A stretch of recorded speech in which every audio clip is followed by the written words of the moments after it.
남학에서 예배 드리면서 좀 이렇게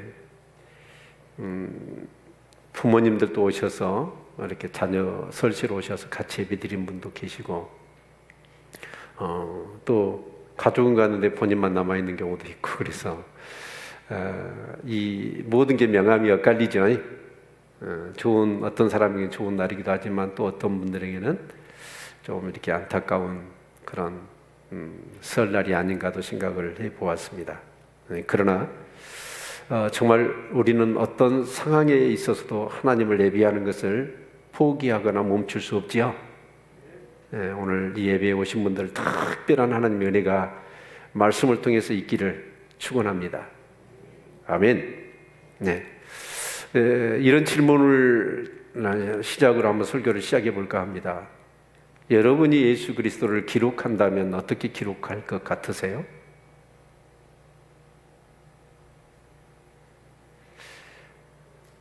기록은 너무 크니까 여러분 다른 사람 예수를 증거한다면 어떻게 증거하시겠습니까? 전한다면.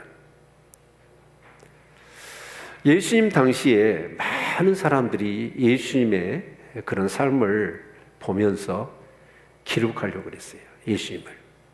우리 누가복음 1장 1절로 2절 말씀 같이 한번 볼까요? 네, 같이 보겠습니다.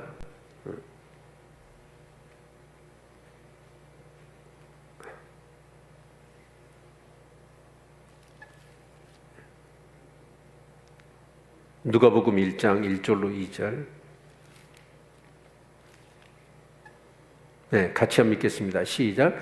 하나님의 뜻으로 말미암아 그리스도 예수의 사도된 바울과 및 형제 디모데는 고린도에 있는 하나님의 교회와 또 온 아가에 있는 모든 성도에게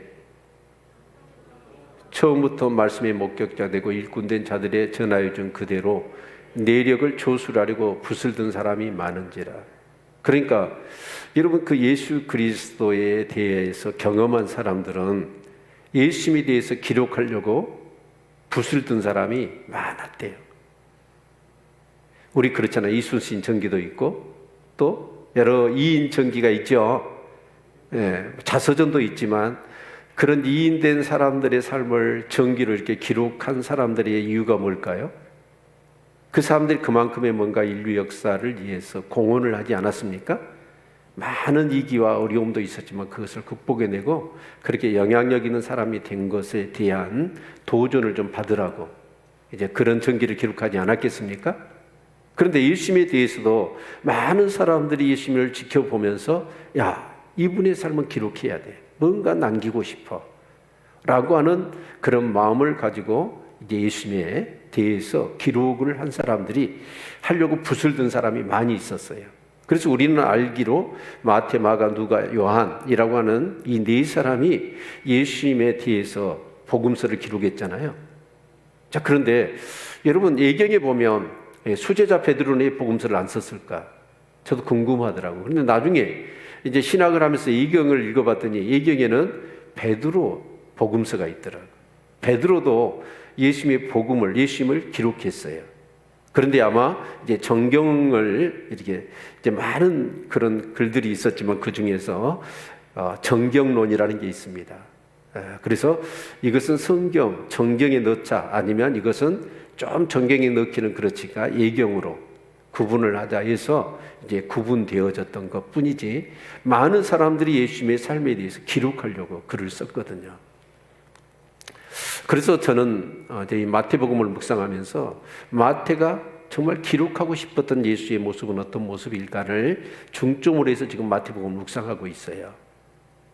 그런데 그 붓을 든 많은 사람들처럼 그냥 보통 이인이 아니라 이 예수는 완전히 우리의 생명과 밀접한 연관이 있잖아요. 우리의 삶과는 너무나 뗄래야 뗄 수 없는 불과 분리의 관계가 있지 않습니까? 그렇다고 한다면 우리 모든 예수 믿는 사람들은 그래도 기록으로 남길지 않더라도 주위 사람들에게 당신은 예수를 믿습니까? 라고 할 때 나는 예수님이 이런 분이시기 때문에 이래서 예수를 믿습니다라고 예수님에 대해서는 전할 수 있어야 된다라고 저는 생각합니다. 그런 관점에서 이 마태복음의 묵상이 우리 성도들에게 큰 은혜가 되어지기를 소망합니다. 자, 그런데 사실은 마태복음, 마가복음, 누가복음, 요한복음만이 예수님에 대해서 기록한 게 아니고 성경 전체가 예수님에 대한 책이죠. 그러지 않나요? 예. 그래서 2000년에 걸쳐 BC 2000년, 그러니까 모세가 모세오경을 기록하지 않았습니까? 근데 그때부터 지금까지 사실은 이 구약과 신약을 통틀어서 40여 명의 저자가 근한 2000년의 그 기간 동안에 이 예수 그리스도에서 기록한 성경을 기록했는데, 사실은 구약은 뭐예요? 오실 예수 그리스도고 신약은 오신 예수 그리스도와 다시 오실 예수 그리스도에서 기록한 거지 않습니까? 그렇죠? 네. 그래서 여러분 구약 신약, 약이 뭐예요? 네. 바로 테스트먼트입니다. 약속이라는 뜻이잖아요. 그래서 옛 언약, 새 언약 이렇게 해서 우리는 이제 성경을 구약, 신약으로 이렇게 이 구분을 하게 되어지는데, 사실은 구약은 뭐예요? 예수 그리스도에 대한, 오실 예수 그리스도에 대한 예언이죠. 아멘입니까? 예수 그리스도가 이렇게 누구에 의해서 어떤 때 오시고 오셔서 어떤 일을 행하실 것이다, 어떤 삶을 살 것이다, 어떤 죽음을 죽을 것이다 라고 하는 예언이 온통 구약에 딱 예언되어 있어요. 그런데 그 예언된 그 하나님의 말씀이 어느 것 하나도 이루어지지 않는 것 없이 그대로 성취가 되었다는 거예요. 그래서 마태는 유대인을 대상으로 이 마태복음을 기록했는데, 이 유대인을 대상으로 할 때는 유대인들은 뭘 믿어요? 구약은 믿어요. 구약은. 그러니까 구약적인 배경을 믿고 그 구약에 예언된 대로 오신 분이 예수님이다 라고 하는 사실들을 강조해서 이 마태복음서를 기록한 거예요. 그러다 보니까 구약에 예언되어져 있는 말씀을 들어서 그 말씀대로 오신 분이 바로 예수 그리스도다라고 하는 사실을 이 마태복음에서 강조해서 기록하고 있다라는 것이죠. 아멘. 여러분, 그러면 한번 생각해 봅시다. 이제 우리는 예언들을 많이 알고 있지 않습니까? 성경의 예언들이 어떤 것이 있을까요? 여러분이 알고 있는 노스트라다무스의 뭐 예언하면 그렇게 굉장히 비중 있게 우리가 생각하지 않습니까? 그런데 사실은 여러분 한번 생각해 보십시오. 우리가 자 뉴스를 들으면서 날씨 예보를 듣지요. 그것도 예언이죠. 그래 안 그래요? 자, 그런데 지금은 뭐 인공위성을 띄워서 저 천체 위에서 다 구름의 모양들을 다 이렇게 살펴가지고 그 기압들이나 그것에 대해서 이렇게 예보를 하기 때문에 그거 맞잖아요. 근데 간혹 틀릴 때도 있죠. 그래가지고 예보 잘못해가지고 어떤 일이 납니까? 막 뭐 이렇게 그 양식장에서는 막 고기들이 폐사해버리고 막 그런 엄청난 피해를 주기도 하지 않습니까? 예보가 어긋나니까. 그런데 사람들이 하는 예언이 어느 정도 맞는다고 생각하세요? 네, 어느 정도. 그래서 예언은 큰 가능성이라고 그랬지만, 그래서 이 가능성이 좀 있는 얘기잖아요. 그런데 여러분, 예수님의 예언은 어땠을까요?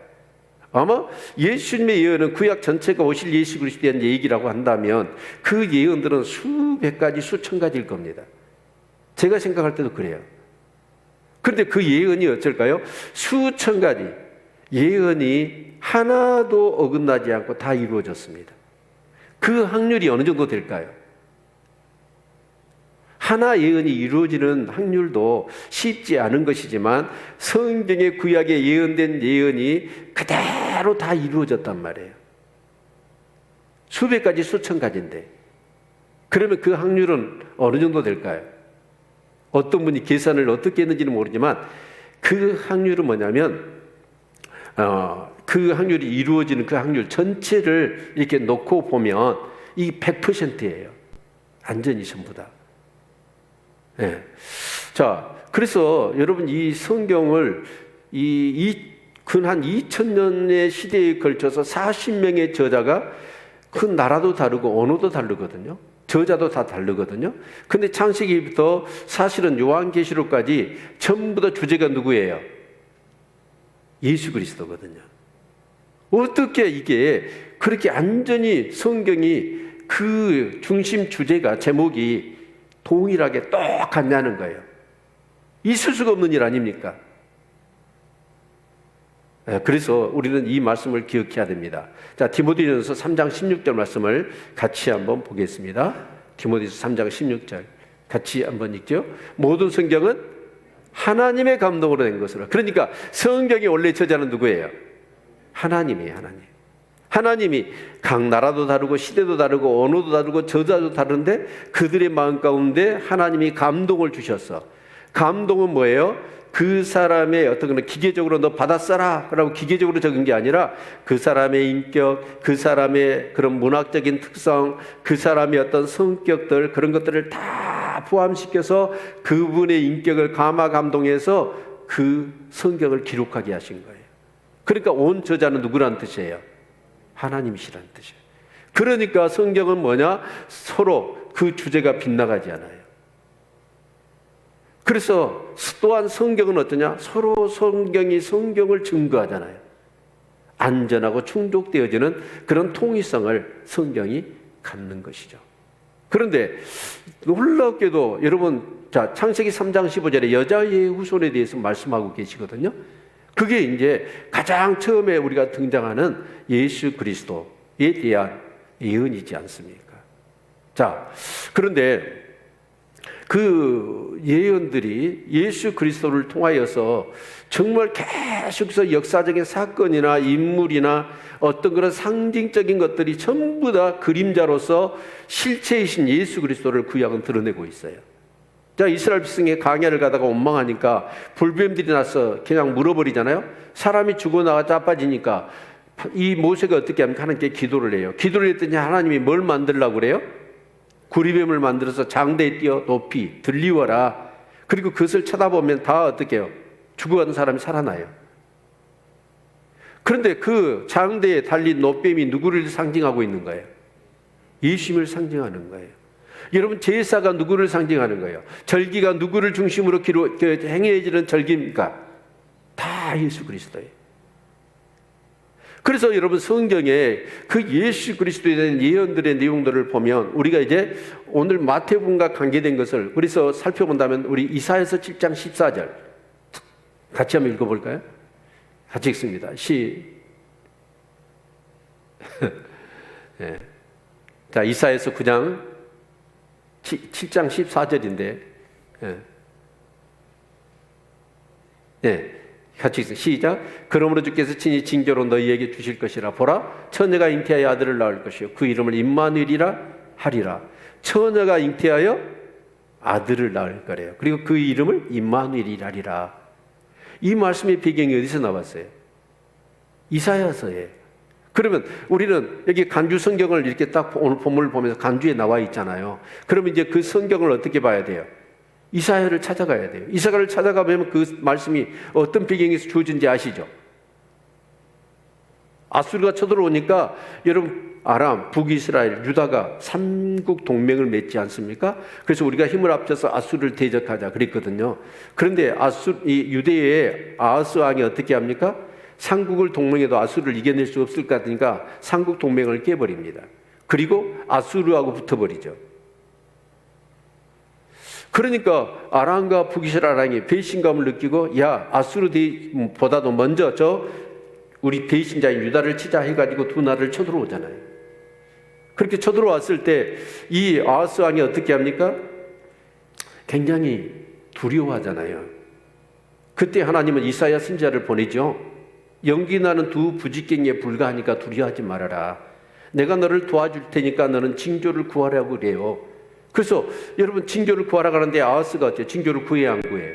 안 구하잖아요. 네. 그러니까 하나님이 어떻게 하시냐? 그래, 네가 안 구해도 내가 징조를 주마. 그래서 징조를 주신 게 뭐예요? 처녀가 잉태해 아들을 낳는 거예요. 여러분, 그 당시에 아마 왕궁이나 누구라도 다 알고 있는 유대 땅에 아주 이쁘든지 유명하든지 한 처녀가 있었을 겁니다. 근데 그 처녀가 아이를 낳는 거예요. 그 징조의 결론이 뭐죠? 임마누엘입니다. 하나님 너희와 함께 하신다는 거예요. 하나님 너희와 함께 하실 것이니까 너희는 절대로 두려워하지 말라라고 말씀하셨던 거예요. 자, 그래서 결국은 어떻게 됐습니까? 그 아람과 북이스라엘이 유다를 쳤어요? 그러지 않았어요. 아수를 통해서 아람과 북이스라엘을 쳐버린 거죠. 그래서 여러분 유다를 하나님이 보호하신 거잖아요. 어떻게 해요? 하나님이 함께 하신 것이라고 말씀하고 있는 거예요. 자, 그러면 왜 유다는 하나님이 보호하셨을까요? 예? 유다가 멸망해버리면 어떻게 돼요? 여자의 후손이 태어나요? 아브라함에게 주셨던 약속, 다윗에게 주셨던 약속, 여러분 정말 모세에게 주셨던 시내 산의 언약이 여러분 다 깨져버려요. 그래서 하나님은 그 언약에 신실하신 하나님이 그 하신 말씀을 이루시기 위하여 어떻게 하시냐면 그 아하스가 믿음이 없어서 징조를 구하지 않음에도 불구하고 강제 징조라도 보여주시면서 내가 너희와 함께 하신다, 함께한 증거가 바로 북이스라엘과 아람이 쳐들어오는 것 막아준다는 얘기입니다. 아멘입니까? 예. 그래서 사실은 이제 1장의 내용을 보면 처녀가 잉태하여 아들을 낳는다는 내용이었고, 자, 그런데 그래서 이제 이 마리아 요셉이 어떻게 합니까? 정혼을 했는데 마리아가 아이를 가져버린 거예요.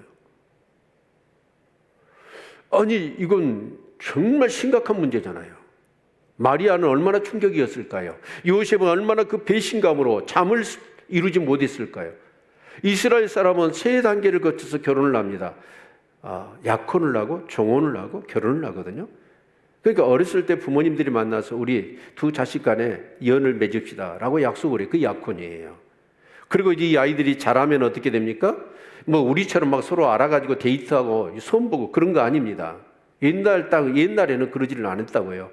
그래서 이제 결혼을 정년기가 되어지면 이제 그 부모가 만나요. 그래서 이 당사자들 만나서 그때 이제 뭐 하는 거예요? 우리처럼.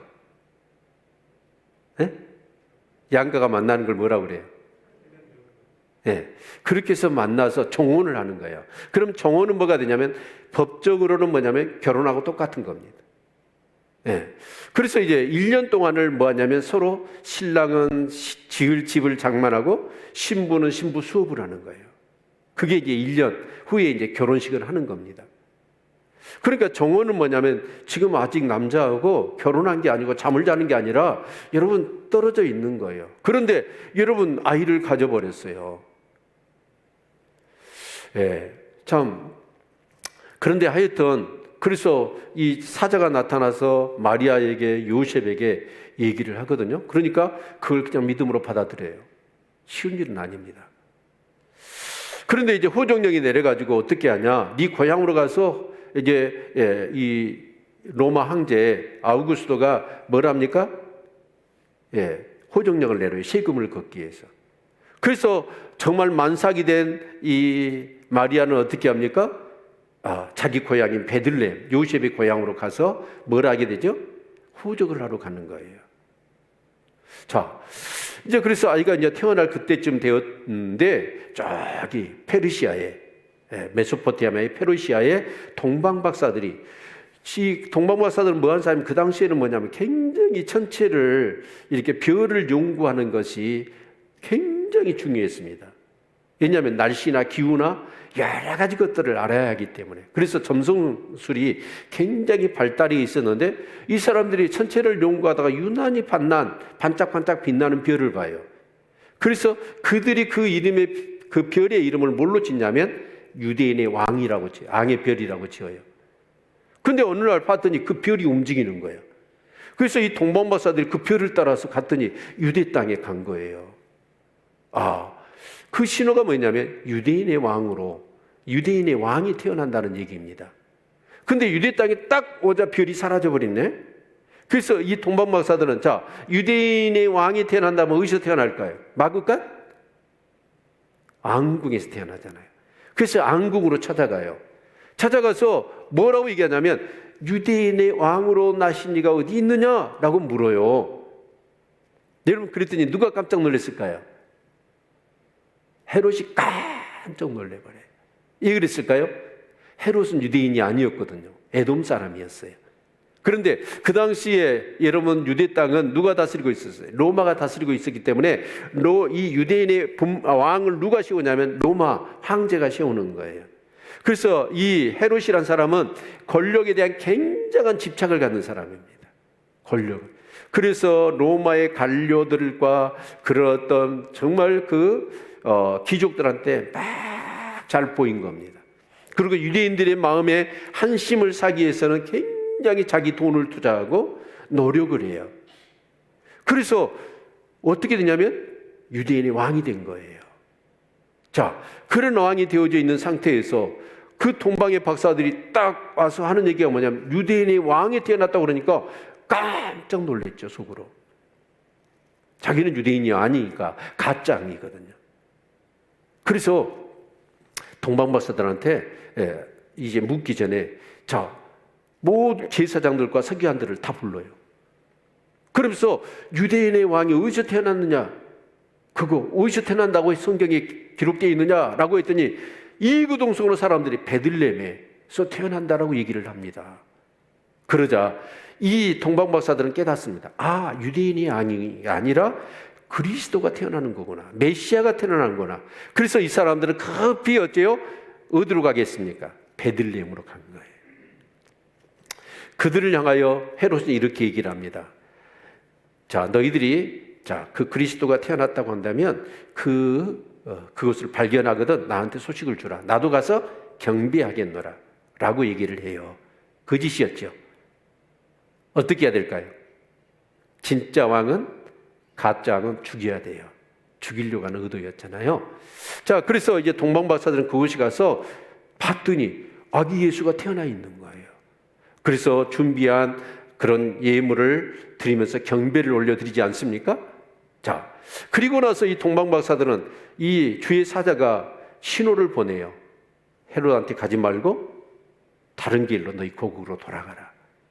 그래서 이제 이 동방의 박사들은 돌아가게 됩니다. 기다리고 있었던 헤롯은 어떻게 합니까? 오지를 않는 거예요. 자, 그러자 부하들을 보내가지고 그 때를 물어요. 물어가지고 어떻게 하냐? 그 베들레헴의 2세 미만의 남자아이들은 다 죽이라고 명령을 내리잖아요. 그렇죠? 근데 그 전에 어떤 일이 있었을까요?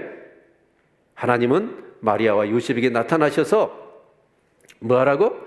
애굽으로 피난을 가라고 얘기하는 거예요. 아멘. 예. 그래서 오늘 15절 말씀 볼까요? 15절 같이 읽습니다. 같이 읽겠습니다. 시작.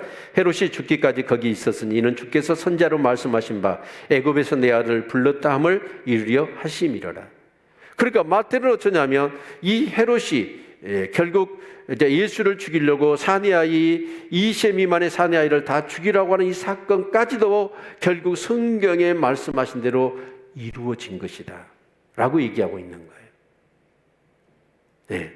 그래서 예수님은 어떻게 했어요? 마리아가 요셉이 낳자마자 온전치 못한 산후조리도 못하고 그냥 애굽으로 도망을 간 거예요.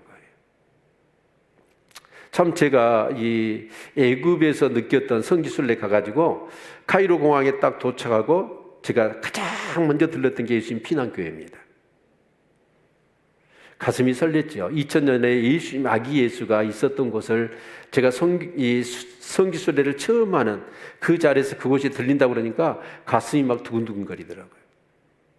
그런데 안타깝게도 그 전에 굉장히 장마가 져가지고 예수님이 그 지하실이었는데 그곳이 물에 잠겨가지고 들어갈 수 없다라고 해가지고 테이프로 딱 막아놨더라고요. 그래서 제가 거기까지 가가지고 저 밑에를 내다보는데 안 보여. 그래서 그곳을 제발 좀 가고 싶은데 그래서 그 난간을 잡고 기도를 했어요. 기도를 할 때 진짜 내 몸과 영이요 막 부르르 떨리는 느낌을 가지면서 정말 그 감격은 제가 잊을 수 없습니다. 자, 그런데 이런 것을 누가 보내셨어요? 애굽으로 피하라? 네, 하나님이 마리아 요셉에게. 그런데 마태는 이 애굽으로 피난 간 것까지라도 하나님이 구약에서 예언하셨다는 거예요. 자, 그러면 우리가 여기 선지자로 말씀하신 바 애굽에서 내 아들을 불렀다함을 이루려 하심이라 라고 할 때 여러분 간주 성경을 보면 간주의 성경을 어디로 지목하고 있나요? 네? 네. 아니 간주 성경 봐보셔. 어디로 기록하고 있어요? 네. 호시아서 11장 1절이죠. 그러면 우리는 얼른 호시아서를 봐야 되겠죠. 호시아서를 보면 이스라엘이 어렸을 때 내가 사랑하여 내 아들을 애굽에서 불러내었거늘, 이 말씀을 하고 있네요. 그러니까 이 마태는 뭐냐면 구약의 이 출애굽의 사건과 바로 이 예수님이 애굽에 피난 갔다가 애굽에서 다시 돌아오는 사건을 동일시한 거예요. 그러면 왜 그랬을까요? 사실은 출애굽기 4장 22절의 말씀을 보면 이스라엘은 하나님의 누구예요? 장자입니다. 이스라엘은 하나님이 누구라고요? 장자예요. 자, 그래서 하나님은 그 야곱의 이 70명 되는 그 가족을 기근을 일으켜 가지고 애굽으로 모아 들이셨잖아요. 예, 거기 있으면 세상 사람과 섞어지니까. 그리고 430년도가 큰 민족이 이루어지니까 출애굽을 하게 하신 거예요. 그런데 예수님 또한 누구예요? 하나님의 장자잖아요. 그러니까 이 마태는 어떻게 본 거냐면 출애굽의 전 과정을 바로 예수님이 피난 간 사건과 연결시키고 있어요. 믿으십니까? 그래서 결국은 이것은 뭐냐면 예수님이 구약에 이렇게 말씀하셨는데 말씀하신 것처럼 태어나셨고 이런 일들이 일어날 것이다 라고 하는 이 구약의 예언이 신약에 그대로 성취되었다. 그래서 예수란 사람은 우연이 아니고 일어난 예수님의 사건마다 전부 다 우연히 되어지는 일이 아니라 전부 다 하나님의 계획과 예언 속에서 이루어지는 예언의 성취라는 얘기입니다. 아멘. 예. 그리고 두 번째, 또 하나님의 말씀이 이루어진 사실을 18절은 이렇게 얘기하고 있습니다. 우리 18절 같이 한번 읽어볼까요? 예. 남아있어 슬퍼하며 크게 통곡하는 소리가 들리니 라헬이 그 자식을 위하여 애곡하는 것이라. 그가 자식이 없으므로 이로 받기를 거절하였다 함이 이루어졌느니라. 그런데 이 말씀 또한 어떻습니까? 아마 간주 성경을 보면 에레미야서 31장 15절 16절로 아마 기록하고 있을 겁니다. 이 말씀을 다시 한번 살펴보죠. 시작. 나 여호와가 이같이 말하노라. 남아있어 슬퍼하며 통곡하는 소리가 들리니 라헬이 그 자식을 위하여 애곡하는 것이라. 그가 자식이 없으므로 이로 받기를 거절하는도다. 16절. 나 여호와가 이같이 말하노라. 내 소리를 금하여 울지 말며 내 눈을 금하여 눈물을 흘리지 말라. 내 일에 갚음을 받을 것인즉 그들이 그 대적의 땅에서 돌아오리라. 여호와의 말이니라. 그러니까 마태는 뭐냐면 이 헤롯이 20 미만의 아이들을 다 죽인 거예요. 베들레헴 마을에. 그러면 느닷없이 자식들을 키우고 있는데 군사들이 들어닥쳐서 20 미만의 사내 아이를 다 죽였잖아요. 그 엄마들의 얼마나 통곡이 가득하겠습니까? 영문도 없이. 자, 그런데 이 사건을 마태는 뭐하고 연결시키냐면 바로 야곱의 아내였던 라헬이 자식이 없어서 얼마나 서름을 겪었습니까? 그렇죠? 그러다가 겨우겨우 이제 요셉을 낳고 마지막 베냐민을 낳고 라헬이 죽어요. 그때 이 야곱은 라헬을 어디에 있다고 묻냐면 바로 이 라마라고 하는 지역에 있다 묻습니다. 그때 얼마나 눈물을 흘렸을까요? 그런데 이 사건을 에레미야서에서 그냥 야곱이 라헬을 죽는 사건을 어떻게 또 이 에레미야는 묘사를 했냐면 바벨론에 있어 나라가 멸망을 당하고 수많은 사람이 죽잖아요. 그리고 이제 유대 민족이 줄줄이 엮여서 포로로 끌려갈 때 그 예루살렘에서 북동쪽에 위치한 5km에 위치하는 지역이 라마거든요.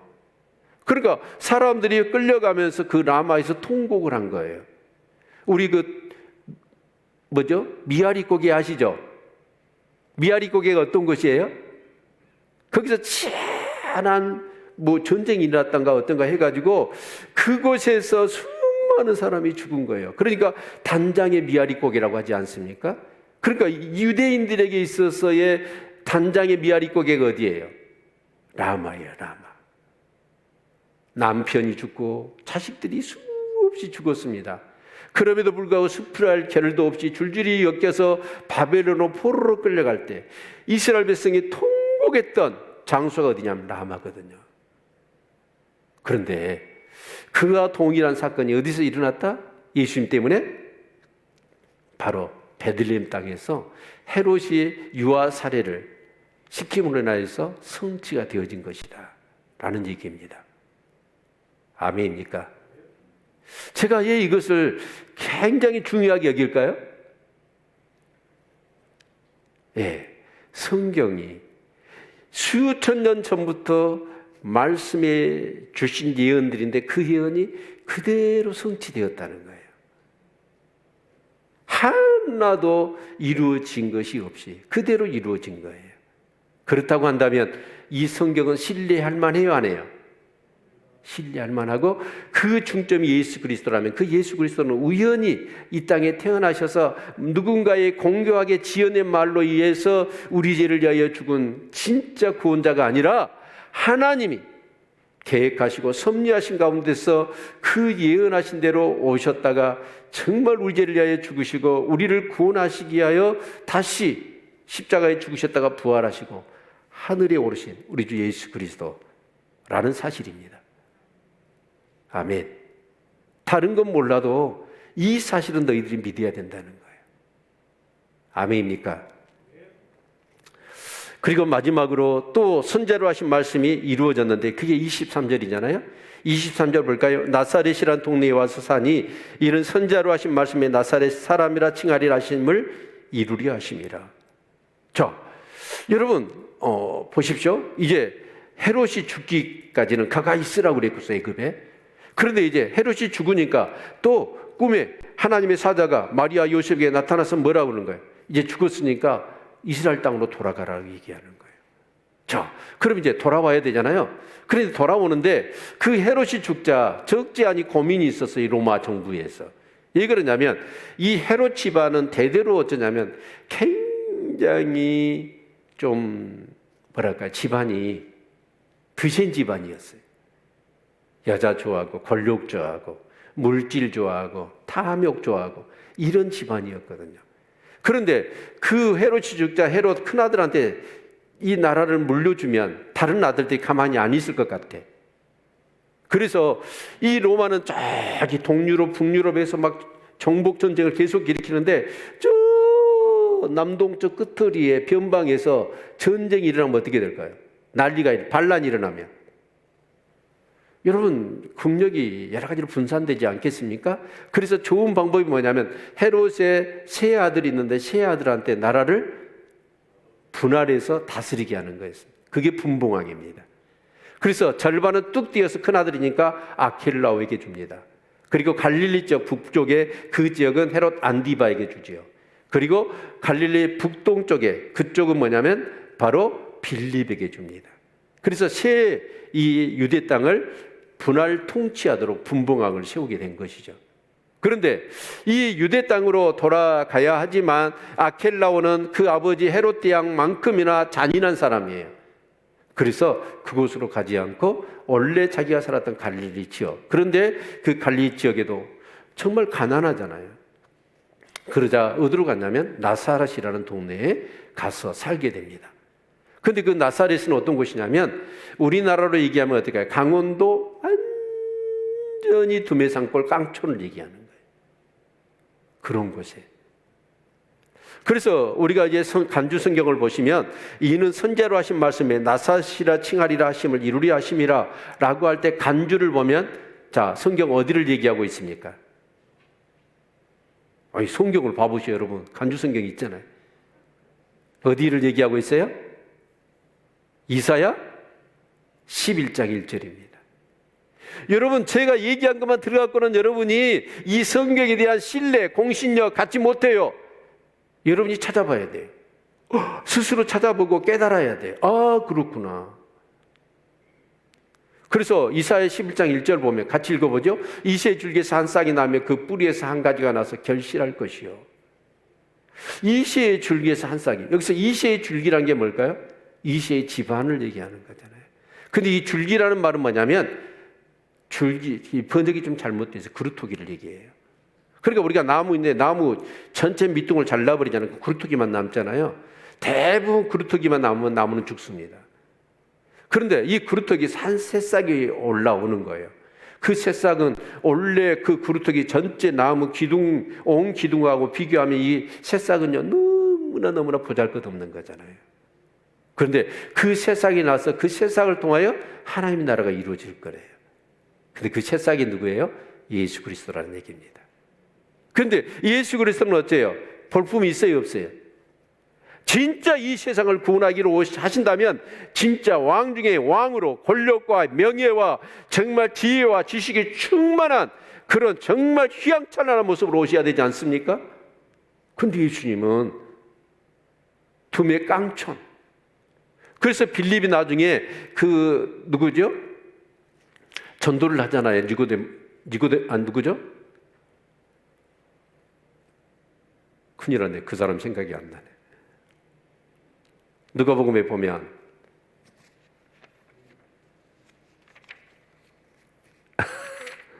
누굽니까?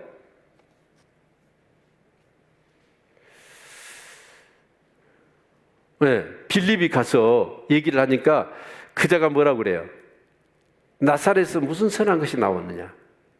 예, 요한복음 1장 46절 한번 찾아보세요.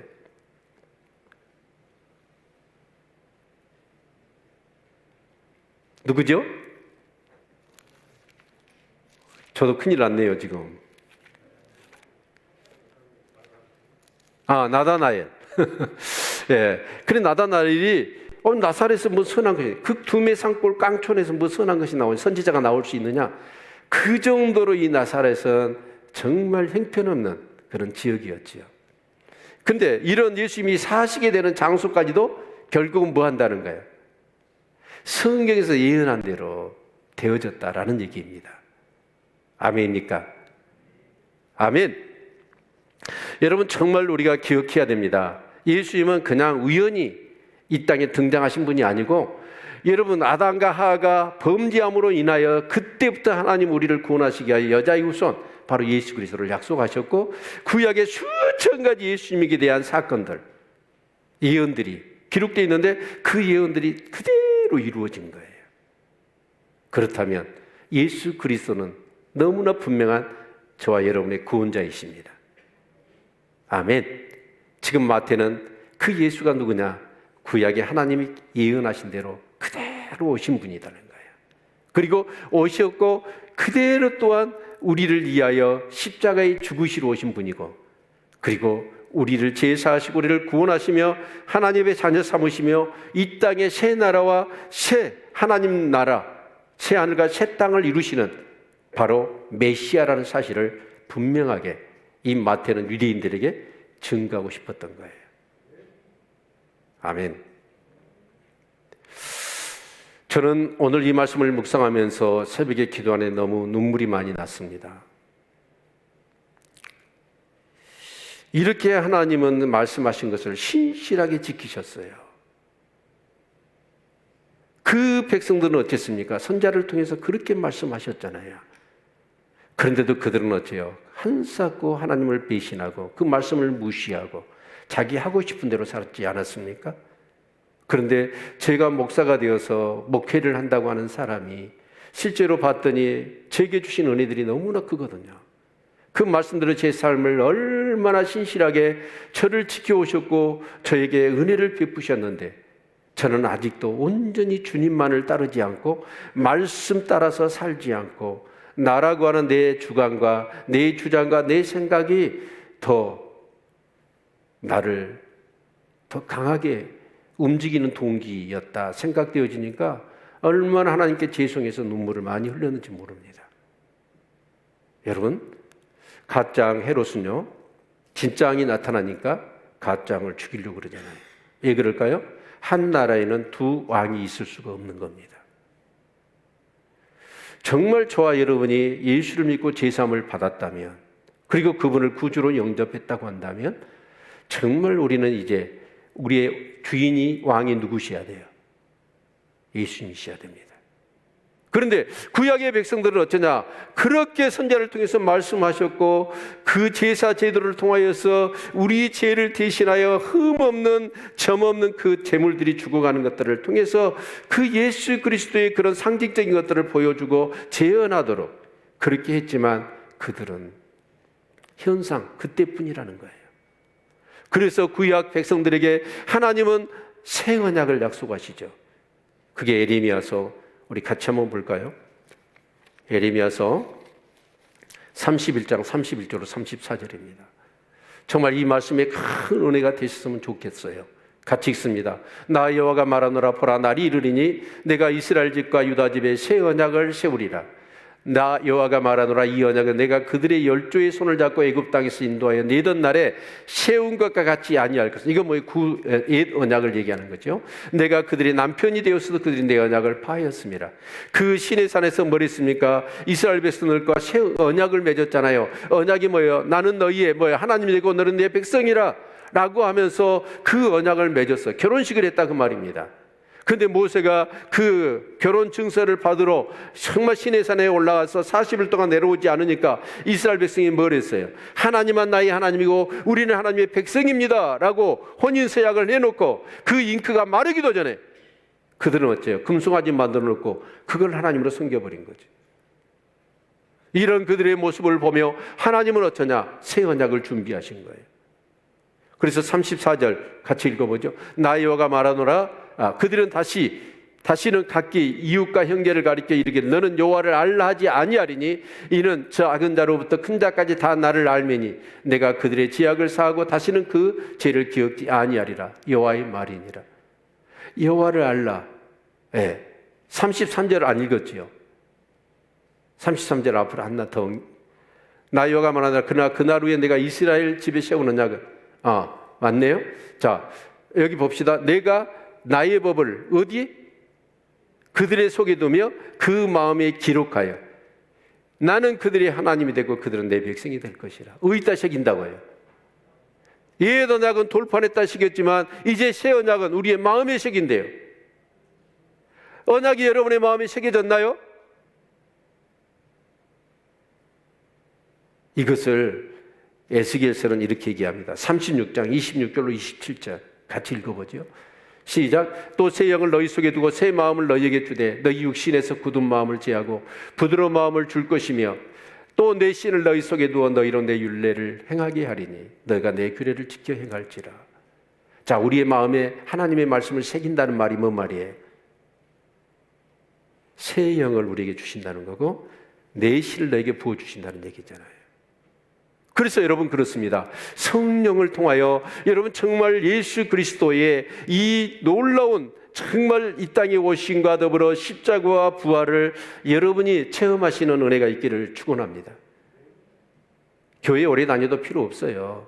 여러분 그 이스라엘 백성들을 봐보세요. 이 마태가 지금 이 유대인들을 대상으로 구약에 예언된 대로 그 예수님이 오셔서 우리 죄를 사하셨다라고 말함에도 불구하고 오늘날 유대인들이 예수 믿어야 안 믿어요? 안 믿잖아요. 나는 모태신앙이네, 나는 교회를 오래 다녔네. 여러분 아무리 얘기해도 성령 받지 않으면 구약 백성들처럼 아무리 언약을 맺고요 정말 하나님이 그들 가운데 인도하셔도 필요 없습니다. 자기 마음대로 살아버려요. 그런데 여러분 정말 하나님께서 새 언약을 주셔요. 예수 그리스도의 십자가 그 부활을 우리 가운데 체험하도록 누가? 성령이 우리 가운데 오셔서 우리를 거듭나게 하시는 줄로 믿습니다. 이걸 체험한 사람, 십자가 부활을 체험한 사람, 그래서 그 하나님의 말씀이 내 영이요 생명이 되어 내 신비에 새겨져 있는 이 사람은 굳이 하나님이 살아계시다가 어쩌다 정말 예수님이 진짜 내 죄를 내 십자가에 죽으신 것이 맞는가? 예수님이 진짜 십자가에 죽으셨다는 것이 내 죄와 내 영원한 생명과 어떤 연관이 되어 있는가? 의심할 수가 없는 거지요. 갈등할 수가 없는 거지요. 영으로 느껴져 버리잖아요. 예수만 생각하면 그 은혜만 생각하면, 십자가 부활만 생각하면 내가 어떤 삶을 살아야 될 것인가 자명해지지 않습니까?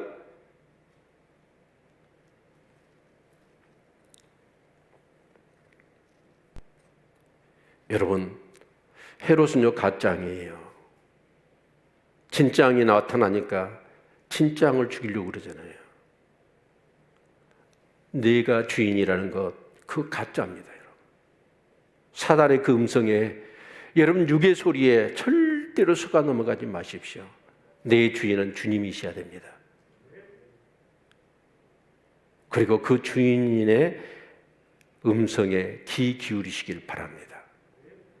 마리아 요셉이 계속해서 꿈에 나타나서 이렇게 해라 저렇게 해라 말씀하시잖아요. 그 소리를 들을 수 있어야 돼요. 우리는 아침에 일어나면 무슨 소리 듣습니까? 전화벨 소리. 여러분 새벽기도 나가라고 소리 다 해놨잖아요. 그 소리 듣잖아요. 여러분 뉴스 소리, TV에서, 인터넷에서, 핸드폰에서, 정말 유튜브에서 주변 사람들의 수많은 소리가 들려오지 않습니까? 근데 그 소리를 분별할 수 있어야 돼요. 나를 살리는 음성, 그 성령의 음성, 그 음성을 들을 수 있기를 축원합니다. 그런데 대개가 그런 소리는 뭐냐면 하나님과 나로 멀어지게 하는 소리예요. 그런데 마리아 요셉은 어쩌냐? 그 성령에 민감하게 그 음성을 들을 수 있었습니다. 네가 주인이야. 네 인생은 네 거야. 네 마음대로 살아 라고 하는 그 속삭임 절대로 여러분 넘어가면 안 돼요. 이제 나는 죽었어요. 나는 죽고 내 안에 예수 그리스도가 사신 거예요. 그래서 우리는 어떻게 살아야 됩니까? 주님의 말씀을 따라 살아야 합니다. 그것이 가장 안전한 길이고, 그것이 가장 행복한 길이고, 그것이 가장 이 땅에서 성공하고 승리할 수 있는 길임을 믿으시기를 축원합니다. 마리아 요셉 얘기해보죠. 여러분 요셉이 정혼한 여자가 여러분 아이를 가졌습니다. 얼마나 그 분노와 배신감이 컸을까요? 그래서 이 요셉은 의로운 사람이에요. 의로운 사람이란 말이 뭔 말이에요? 법대로 사는, 율법대로 사는 사람이란 뜻이에요. 그러면 율법에 보면 신명기의 말씀을 따라서 보면 어째요? 정말 정혼한 여자가 다른 남자하고 해서 아이를 가졌어요. 그럼 법에다가 고소를 해야 돼요. 그리고 그 죄는 지었으니까 처벌을 받아야 돼요. 그런데 요셉은 자기 손에 피 묻히고 싶진 않았어. 자기가 먼저 쳐야 되거든요. 제일 먼저 고소한 사람이. 그런데 어차피 패는 불러올 거예요. 그러면 이건 드러나게 돼 있습니다. 그러면 마리아는 돌에 맞아 죽어야 돼요.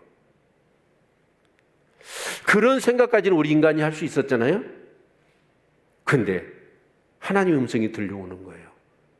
네 아내 마리아 데려오기를 무수하지 말아라. 두려워하지 말아라. 네 아내가 성령으로 잉태하여 아이를 가진 거라고 그럽니다. 여러분 이 말을 고지고대로 믿을 수 있을까요? 정말 여러분 성경에 나와 있으니까 우리는 쉽게 받아들이죠. 나한테 그런 일이 일어났다고 한다면 여러분 정말 참아내기 어려울 겁니다. 그리고 순종하기 어려울 겁니다. 어떻게 여자가 성령을 통해서 아이를 갖냐고요? 정말 받아들이기 어려워요. 마리아 얘기해보지요. 마리아는 더 충격이 컸을 겁니다. 정원에서 열심히 이제 정말 남편을 위해서 정말 신부 준비를 다 하고 몸가짐도 정말 마음가짐도 거룩하게 하면서 그렇게 준비했는데 어느 날 몸이 이상한 거예요. 점점 배가 불러와요. 아이를 가져버렸네요. 아니 세상에 내가 남자하고 잔 것도 아닌데 아이를 가져버렸어요. 여러분 그때 이 마리아의 충격은 이름 말할 수 없잖아요. 그런데 하나님이 말씀하시는 거예요. 성령으로 잉태된 거라. 마리아는 그 얘기를 어째요? 정말 인간 이성으로는 받아들이기 어려웠을 겁니다. 근데 믿음을 갖고 주의 계집종이오니 주님의 말씀대로 되기를 원합니다. 자기가 돌에 맞아도 정말 간음을 해서 사생아를 낳았다라고 하는 그런 손가락질을 받아도 그것은 나는 상관없습니다. 나를 통해서 오직 하나님의 말씀이 이루어진다면 나는 감사할 뿐입니다 라고 받아들이는 거예요. 믿음이 뭘까요? 교회 열심히 다니는 걸까요? 아니에요. 새 언약의 백성은요, 성령 받아야 되고 성령으로 거듭나서 예수 그리스도를 통하여 제사함 받고 구원받은 하나님의 자녀가 되어야 되고, 그리고 계속해서 그 성령님의 주시는 말씀을 따라 우리가 순종하며 사는 것이 믿음입니다. 그런데 그 믿음은요, 내가 죽어지지 않으면, 나를 부인하지 않으면 그 믿음대로 살기가 어렵습니다. 절대 불가능합니다.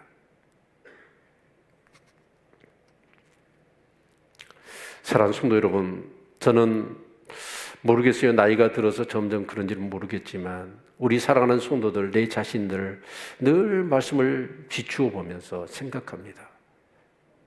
구원받은 사람이 저럴 수 있을까? 저 사람이 구원받았다면 저렇게 할 수 있을까? 정말 의심이 가고 염려가 되는 경우들이 없지 않아 참 많습니다. 내가 죽었는데, 왕이 둘일 수는 없는데 왕이신 분이 하나님이실 텐데, 그분이 저에게 이렇게 말씀하시는데, 그래서 제가 우는 게, 눈물을 흘렸던 게 그거예요. 왕이 아직도 둘인 것 같아요. 한편에서는 예수를 왕이라고 그러지만 또 한편에서는 내가 왕이라고 고집하며 하나님의 그 뜻을 어긋장내고 정말 스스로 교만하여 하나님을 대적하려고 하는 생각들이 얼마나 내 안에 들끓고 있는가, 이것이 여실하게 드러나더라고요. 여러분, 구원받은 하나님의 자녀답게 사시기를 축원합니다. 말씀대로 사십시오. 왕은 둘이어서는 안 됩니다. 가짜는 죽어야지요. 진짜가 우리의 삶을 통치할 때, 하나님의 말씀이 내 삶을 이끌어갈 때, 그때 진짜 우리의 삶 속에 하나님의 임재가 있고, 그 성경에 그렇게 많은 사람들 가운데 정말 그 기적과 놀라운 능력과 은혜와 축복을 베푸셨던 하나님의 은혜가 우리의 삶 가운데 있을 것입니다. 얼렁도당 어영부영 해가지고 신앙생활 한다라고 착각하거나 여러분 오해해서는 안 될 것입니다. 마리아 요셉처럼 내가 고난당하고 내가 모욕을 당하고 내가 정말 돌 맞아 죽는 한이 있더라도 하나님의 말씀이 이루어지는 것, 그것을 소망하고 그것을 열망하고 그것을 바라는 사람만이 이 믿음의 삶에서 승리하게 될 줄로 믿습니다. 오늘도 정말 하나님이 내게 주시는 말씀들을 늘 성경을 묵상하고, 제가 볼 때는 그래요. 제자의 영이 흐르게 하라. 이 제자의 영이 흐르게 하라는 게 뭐예요? 성령 충만하자는 얘기입니다. 성령 충만해서 말씀대로 살아보면 정말 예수의 가치, 정말 내 생명보다도 세상을 다 준다 하더라도 그것과는 도저히 비교할 수 없는 그 예수의 가치, 그것을 깨달은 사람이 묵상을요 미친 듯이 하지요. 기도하지요. 여러분, 공동체를 세우려고 몸부림치지요. 정말 예배 생활과 가정을 어떻게든지 믿음으로 세우려고 힘이 나는 거지요. 정말 우리 사는 성도님들이 새해 큰 은혜와 복이 넘칠 수 있기를 축원합니다. 아무리 100% 이런 방법이 분명하더라도 하나님 말씀이 딱 떨어지면 100% 확신했던 것들을 딱 내려놓고 주의 말씀대로 행할 수 있는 그런 믿음들 되시기를 축원합니다.